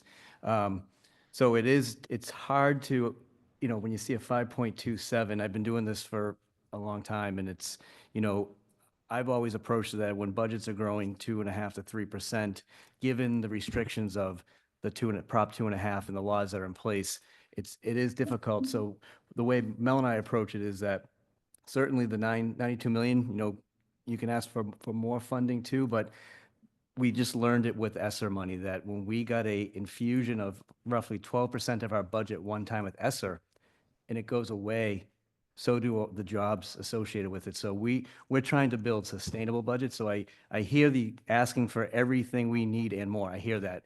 And then you try to balance that with the realistic world of what the laws of the state have. So, it is a local issue, but it's also a state funding problem that is really a big part of the problem, in my opinion. But thank you for the questions and comments. Oh, go right ahead. Krista Trapp, 75 Alpine Road. Definitely was not planning on speaking at all, have nothing prepared, but y'all are extremely inspiring. I am so thankful y'all spoke before me. I have a 8th grader at Chapman, a 5th grader at Pingree. Pingree is also an awesome school, in case anyone. I just, I'm sure a lot of you have seen the fundraising that Mayor Headland has been doing off of his, I found extremely funny joke about renaming Hingham Harbor the Gulf of Weymouth, and all of his excellent reasons why, Weymouth is better than Hingham and we should rename the Hingham Harbor to Gulf of Weymouth. And if he strongly feels that all of that is true, then we should be funding our schools like Hingham funds its schools. And I know you have heard me say this before because I spoke up when the teachers were negotiating their contracts. People go to Hingham and pay those taxes because they know Hingham schools are excellent. And then when their kids are out of Hingham, they move to Weymouth and they vote against the taxes that we need to fund our Weymouth schools. And I hope that we can express this concern at every town meeting we have from now until we get this appropriate budget approved. Thank you.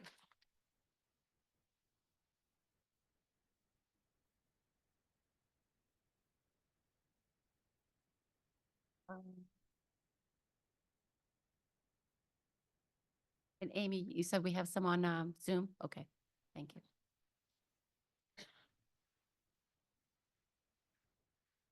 Thank you, Madam Chair. These for last. Everyone's done a great job up here advocating for the school budgets. Gustavo Bettis, Hewitt Road, North Weymouth.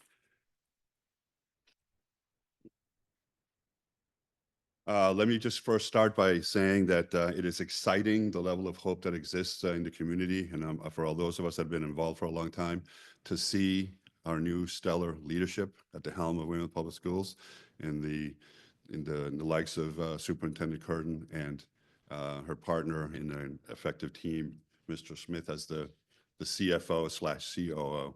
I think there's great promise There's, we've been through a number of leadership changes in the district. We all know that. And I think now we have a team that's rock solid, committed, experienced with the issues in the town, experienced with the issues in the schools. So we have a lot to look forward to with them at the helm. I have a lot of respect for them. Now, just to address one issue, there's been a lot of conflict around whether the town has done a good job in terms of improving school funding over the years. The answer to that is an unquestionable yes, they have. When you look at the last decade, when we first got involved in this 10, 12 years ago, when we were third from the bottom in net school spending out of 351 districts in the Commonwealth, that's where we were when this whole action originally started 12 years ago. Since then, I'll go back to the low point in fiscal year 11. We were at 97.2% of net school spending. That means we were below the 100% minimum required back then. Since then, I'm going to go to fiscal year 23 because fiscal year 24 is not entirely finalized in terms of the state data finalizations. That went to 111.8%. That means in fiscal year 11, Weymouth actually spent 11.8% above the required 100% minimum on schools. In terms of dollars, it's significant. Back in fiscal year 11, Weymouth spent $60.4 million on schools in terms of the net school spending number. Fiscal year 23, that increased to $102 million, an increase of $41.5 million over that period of time. There's no doubting that this administration under Mayor Hedlund has done a good job of getting us out of the cellar and increasing the investments in schools. They deserve credit for that. There's no question about that. However, the data, when you look at it, still clearly shows that despite all of those improvements, Weymouth still trails the state average in net school spending by tens of millions of dollars, 10 to 12 to 14 millions of dollars on average. That the vast majority of the districts in the Commonwealth spend above and beyond what Weymouth spends. In terms of those numbers, when the mayor asks when the questions are asked about when he says the school budget has not been cut, that's a true statement. When he says that school spending has increased, that's a true statement. When he says that schools have been given what they asked for, that's a true statement, sadly. And you're going to hear me, and I'll talk about that in a little bit. Those answers are all true. All right, the spending has absolutely increased, but we still trail our peers, the state average. People are asking if we take a look at peers. All of our peers spend more money on schools than Weymouth does. We have never broken the 25th percentile out of 351 districts in the Commonwealth when it comes to net school spending. Never. That means 75% of those 351 districts spend more money on schools than Weymouth does, and that remains true. But those three questions, has the budget been cut? Has money increased? Those aren't the right questions. Here's the right question. Does the budget meet the needs of the students in the district? That's the right question. That's the question that needs to be asked for all of you, for our administrative leadership, for the mayor, for the leaders on town council. That's the question. We all know the answer to that. That is a resounding no.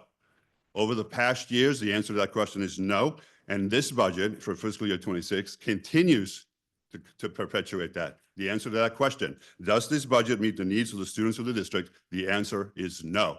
And I'm talking about just basic needs. I'm not even talking about excelling. We'll address that in an issue. The problem is that the way that the budget gets developed and the way that you present it over the years, I've been asking for 12 years, and this is deja vu all over again, as the saying goes. Ask for what you need. This number, when you're asked about why is the mayor not here? Because he doesn't feel he needs to be, because he already knows that number. These numbers are dictated to the schools. You're providing a budget that's being already pre-formulated and pre-communicated by town hall to you. That's why one of the reasons that the mayor is not here. What's missing in this whole exercise is a communication that identifies the true dollar need for this in order to meet the true needs of the students in the district. From presentations and past action, the needs list that exists right now is not really a needs list. That's been missing for a number of years. A needs list would include, we need increased nurses. to improve the student to nurse ratio. We need to reinstate the MTSS providers that were laid off last year. We need to reinstate the coaching positions. We need additional positions in special education for the challenges that are there. We need to increase the numbers of ESPs that are in the classroom across the district. We need to be able to talk about what we need for true inclusion. We need to talk about what needs to happen in terms of staffing for true co-teaching models across the district. We need to address the issues of overcrowded classrooms. We need to talk about the issues of how do you resolve the issues of safety issues and staff injuries in those classrooms. Where are those on a needs list? No one knows about them because you haven't put them there. So what you're not doing is you're not educating, you're not communicating to the community, to the public, but more importantly, somebody said it earlier, you're not communicating and educating town leadership about the realities of what's actually happening in the school district. You are simply capitulating a directive that you've been given by the town instead of, and I'm speaking to the school committee here, instead of fulfilling your statutory obligation, which is to do the best possible job to serve the needs of the student in the district. That's not simply accepting one single option from administration, it's demanding various options from which you can choose, as is done in other districts. I'm just going to ask you to start to wrap up a little bit. Well over the I'll three. be the only one then. Yeah. Okay, that's fine. With respect to that point, it was disappointing to hear a couple of comments. What's the point of this public hearing? If we hear Mr. Smith say, next week's budget subcommittee meeting has been canceled, I'm trying to quote here, be accurate, because the ask number is not going to change. So what's the point of holding this hearing, having the public come to the mic and talk about their concerns, their issues, their requests?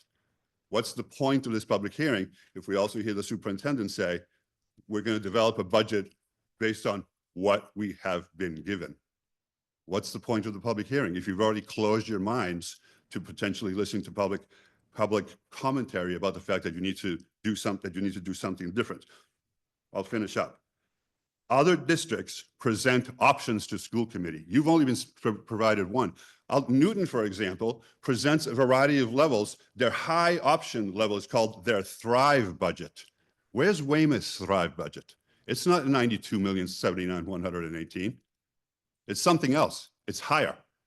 That's what should be being proposed. Options to school committee, not that single number. At one point, it would be great to see what does a Weymouth Public Schools Thrive budget look like.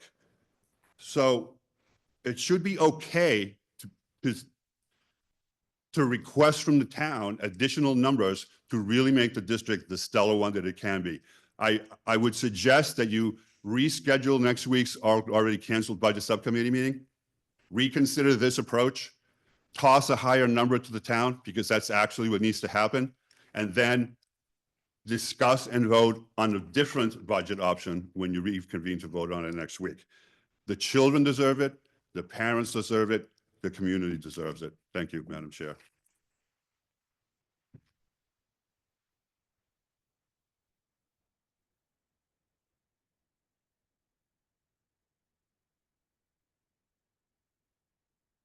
Amy, we're going to go to Zoom. Oh, it's Katie. Yay, Katie. Katie, can you hear us? Yes, I can. Hi, Katie, you're on. Hi, sorry to follow all these amazing speakers. I just wanted to say a big thank you for the recognition. I appreciate Melanie speaking out and recognizing me. And I'm sorry I couldn't be there, but I'm a mom first, and homework was just a lot tonight. So I just wanted to say thank you again for the recognition, and I'm very, very honored and humbled. And it's not just for me, but it's for all my ESPs of Weymouth who work tirelessly and don't necessarily get the credit they deserve. So it's for them. So thanks again, and have a great evening. Congratulations, Katie. We're proud of you. Is Thank you. there anyone else on Zoom? Nope. Anyone else on the table that want to have a comment? I do. I also agree that I really do think that we should have the budget subcommittee meeting next week. I had kind of mentioned it, because I saw it on the agenda when it came out that it was still there, and I was like, oh, good, it's still there. But then to see it removed, I would like to meet again so that we can discuss the comments that the public has brought to us, and that we can, just all firm up on what we want to send to town hall. Had another thought and I lost it. Oh, my other thought is I would like us to put together a letter from the school committee that we send to the town hall, from the school committee, and also send it into the State House so that they see where we stand and that we're willing to fight for our students. That's all.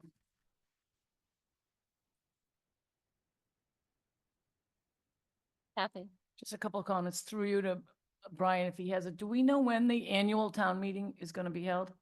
I try to look it up. I don't have that date, Okay. Kathy. So that's the town's public hearing on the complete budget. It's held at, well, it used to be held here in the auditorium. I think, where is it? It's been town council chambers now because not too many people come, but that's the meeting to look for, the annual town meeting. We still have that even though we're a city. We still have our annual town meeting. It's usually in April. No, it's usually, I think in May, but it's Okay. typically, Yeah.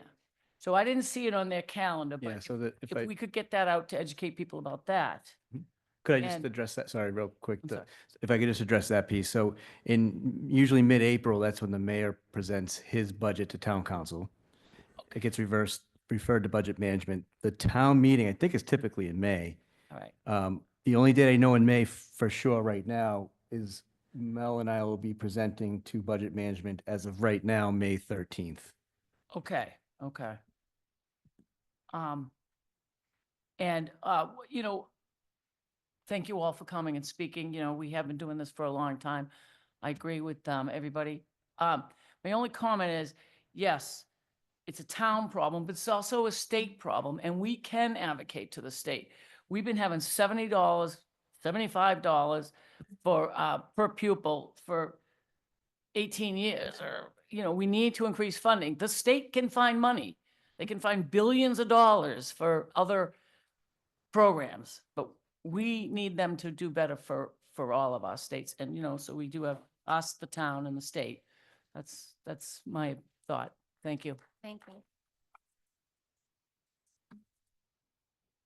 And I too want to thank everyone for coming out and taking the time out of your busy schedules to come and advocate for our children. So I really appreciate it. At this time, I'd like to take a motion to close public hearing. Chair, I'll move that we close the public hearing on the FY26 budget. I second the motion. Any discussion? All those in favor say aye. Aye. Public hearing is now closed. I would like to take a motion to open the annual public hearing on school choice. Chair, I make a motion that we open the annual public hearing on Massachusetts school choice. Very well. I second the motion. Any discussion? It is for 2025-26 school year. All those in favor? Aye. Aye. Thank you.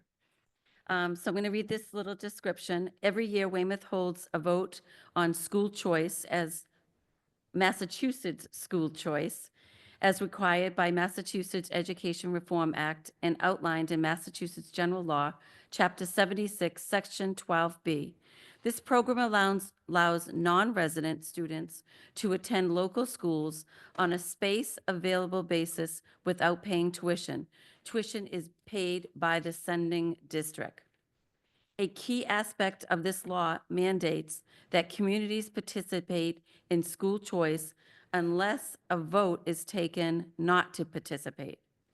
Given space constraints in our school buildings, I recommend that Weymouth Public Schools withdraw from the obligation to enroll non-residential students referred to as Massachusetts school choice for the upcoming academic school year beginning the fall of 2025. I will now open the meeting for public comment. At the table first. I have a question. Go right ahead. And I'm sorry, been doing this for 8 years and I forgot about the previous 7 years. Do we vote So this is the public hearing, but then do we actually vote on this at the next meeting? No, I think we can vote it in the same meeting. Oh. We usually do. We do? We voted in the same meeting. Oh, I'm Let's pretty find sure. out. that was just a procedural. It is, yeah. Yeah. All right, great. That's what I had to say right now. Is there anyone else at the table?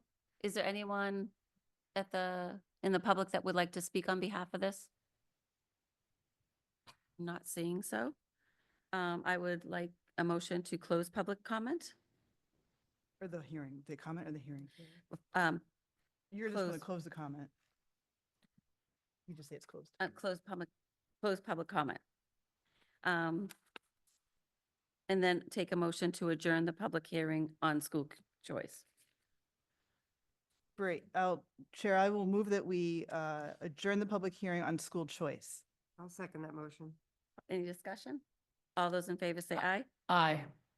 At this time, I would take a motion for a vote.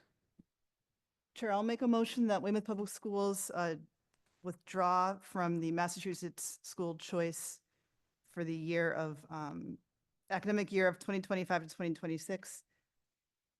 And then I'd like to discuss after. So I'll second that motion. Discussion? Rebecca? I just want to say, the reason I'm making the motion that we withdraw from the state school choice is because of the overcrowding issues that have already been cited tonight and the fact that we are getting 7 modulars to address that overcrowding. So it's nothing against people who would like to send their kids here. It is a space issue. Any other public comment on that? Discussion on that? All those in favor say aye. Aye. That motion has passed. We will not be participating in school choice for the school year of 2025-26. All right. Should I open it up? Yeah. Okay. I'm going to open the public comment part of us. So this is anything that's on the agenda or that someone else wants to bring up to public comment. Okay. Can I make a comment? Yes. I just wanted to mention, it wasn't mentioned in the superintendent's message report, that I just wanted to do a shout out to Maria Weston Chapman Band that had their concert last week. It was amazing. It was music to the movies. It wasn't a very long program. It was wonderful. Brought tears to my eyes. I always feel for the effort, these kids stepping out of their comfort zone and performing to a full auditorium of kids. They were amazing. And I just, the teacher, and I'm not sure of his name because Mr. Landry. Mr. Landry was amazing. It was his first time out of the gate. You would never know. And it was just a great performance. So if anyone has a chance next time they do a performance, please go because they were absolutely wonderful. Well, that's nice to know. Thank you.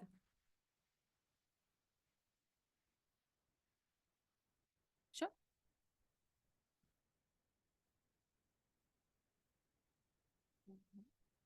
Thanks, Madam Chair. Just very quickly, still on the budget, one quick thing. The FY26 budget, that number includes a 5% increase across the board in fees.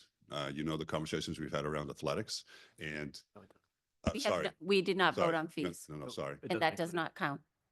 That's not in the budget. That's right. Thanks. Can I make the comment or not? Oh, you can make a Okay, comment. thanks. I just want to. Thanks. I'm always open to correction, folks. Everybody knows that. We- So, we and I've got discussed no that issues with first that. thing. Right. So thanks. I get too many numbers in my mind and I'm mixing them all together. Brian does a great job of not doing that. The rest of us do not. The issue is this. The fee increase it's only targeted to generate $120,000. The athletics fee increase is the one I have a specific problem with. You already have heard my comments about that incessantly. I've got a philosophical issue with that, but I've got a more pragmatic process problem with that. It's only $10,000. And I don't think the case has been made for the fee increase specific to athletics. 2 weeks ago, numerous presentations have been made of disappointing quality. The 2 weeks ago, the presentation was made, said there was going to be a $56,000 shortfall in projected athletic fees. The week after that, the calculation said there was going to be a $16,000 surplus. I'll just leave that one as a primary example. But when you start talking about the budget, including the vote for the fees, I would again urge you that the case has not been made for the athletic fee increase, aside from the philosophical contradictions of forcing Weymouth High School athletes to pay to play to begin with. Thank you, Madam Chair. I agree. Thank And- you. Thank you. Chair, just Go right ahead. Gus brings up a good point about the fees piece of this. So if the $92 million was funded, there'd be no increase to fees, but part of our projected cuts, we were proposing increasing fees across the board, 5%. So thank you for bringing that up. Thank you. I'd like to answer Kathy's question. The annual town meeting is on May 19th. Okay, Thank thanks, you. Elizabeth.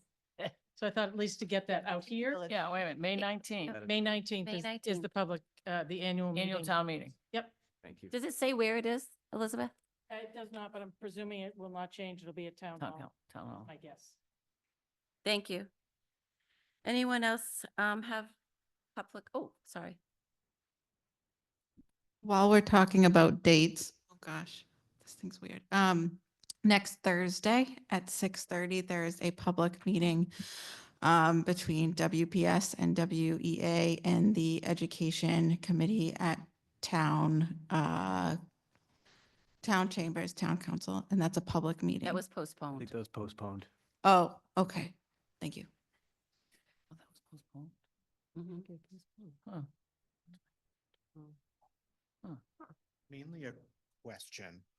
When we present the budgets, like the school budget to town hall, is there a budget narrative or like economic implications associated with that budget? Or does the mayor's office just see, a line item budget?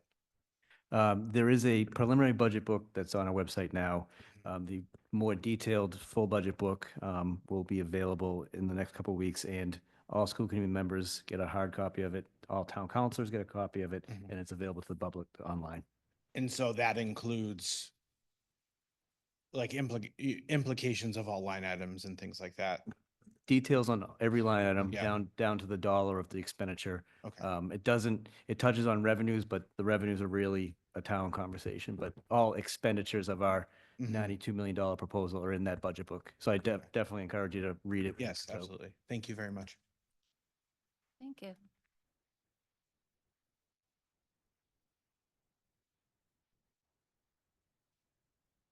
While we are throwing out dates, I would like to put a plug in for Murphy School. Tomorrow, there is a silent auction fundraiser at Barrel House Z at 6:30. I would like to invite all the school committee members. Everyone who is here should be a great event, and obviously we have some money to raise. So thank you, everybody. Thank you. Good for you. Oh, go ahead. Amy, is there anyone on Zoom?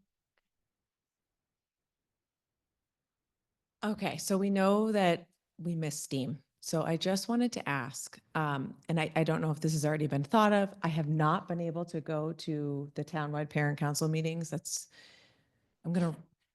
Anyway, so I'm gonna try to start going to those. So my question is, I work at a university with engineering students. And I've been trying to figure out like how to bus my students down to Weymouth to help these youngers, learn about engineering and get excited about engineering.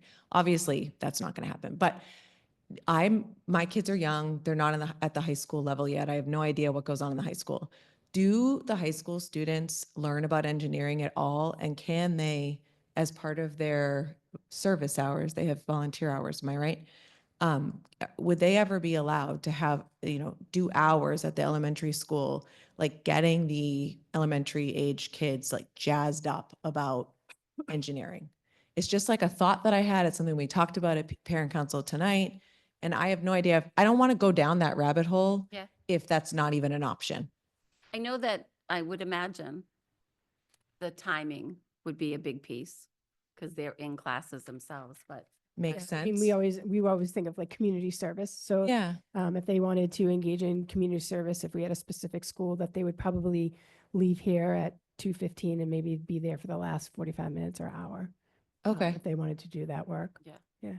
Yeah, and I know that we want to be equitable across all the schools in Weymouth too, so that's why I wanted to bring it up here rather than in a silo with Academy. So, no, I Appreciate it. all right, thank you. Thank you. Oh, okay, yep. Sorry, Lisa Wickman again. I'd just like to speak to what she said while it's out there. In the past, at least at Murphy School, we have had an after-school enrichment program running anywhere from 4 to 6 weeks that we frequently have used our high schools, juniors and seniors, to come in and do their science passions with our kids with an adult mentor. I was for many years a mentor for my oldest daughter, Amanda, and for Kathy's, Paul, whoever wanted to come in, some other students as well, to do science-related things. Our kiddos loved it. They made volcanoes. They did litmus tests with, they stunk up my kitchen boiling cabbage to make litmus pH test stuff. It smelled to high heaven. But I was the staff, the adult Corey liaison to be in the room with them. But the high schoolers ran the program. The kids loved it. With funding from our parent council, we managed to do it for free. My child, Lynn has been, yeah, Lynn did Lego robotics. Lynn has been very involved in all of the science things as well, and she does the Girls in Science Day here at the high school in the past. So there is the wherewithal if you work with your community, with your parent council and your principal, and you have staff that is willing to volunteer some time after school. That generally took about an hour and 15 minutes. That's when school ended at 3.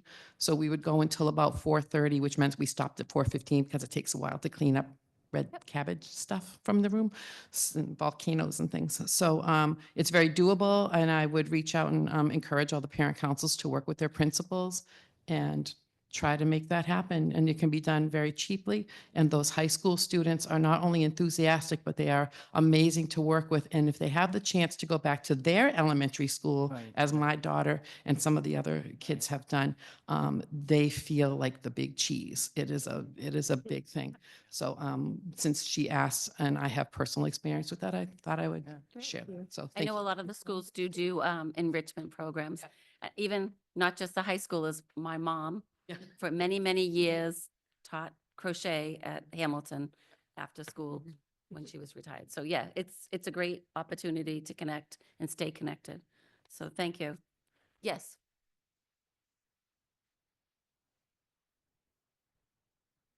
Hi, Michelle Campbell, 126 Thompson Road.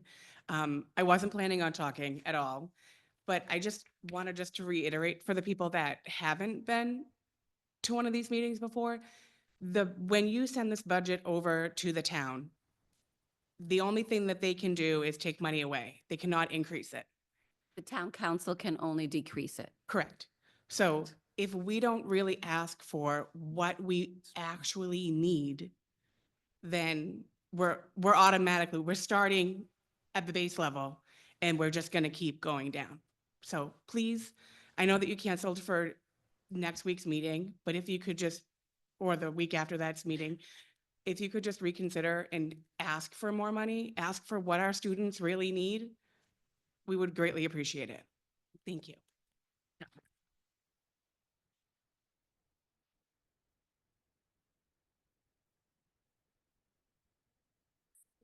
Lisa Dowling, 47 Grandview Road. I have 2 children at West. The budget is, from what my understanding is, to sort of keep everything level. But I don't think that's really incorporating the burnout that the faculty are going to be feeling. We have amazing teachers, and anyone who works at our schools is fantastic. And that is what makes my kids get to school every day. They want to see their teachers. They want to see the staff. They want to see everyone there. There are cuts that are going to happen. There are going to be more cuts down the line. But if we don't ask for more money, the educators and faculty that we do have, they're not going to be able to give back as much. They are going to be really burnt out. I do a lot of work with trauma response in the workforce, and I just want to be very protective of our schools and our faculty and just make sure that we're not just asking money for the kids. I have 2, I love them. But we really need to make sure that this is an investment not just in our community, but people who are taking care of our community. And I just really want to consider them when we're talking about this budget. Thank you. Thank you.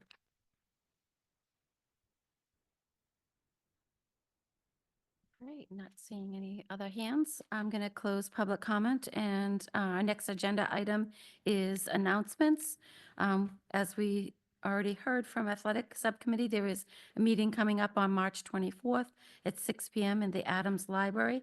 I'm going to ask if anyone else has additional comments. All right. Next, I will take an adjournment, a motion to adjourn. Chair, I move that we adjourn tonight's meeting. I second the motion. Any discussion? Our next meeting is Thursday, March 27th. All those in favor, say aye. Aye. And so moved. Thank Thank you. you. Thanks, everyone, for coming out.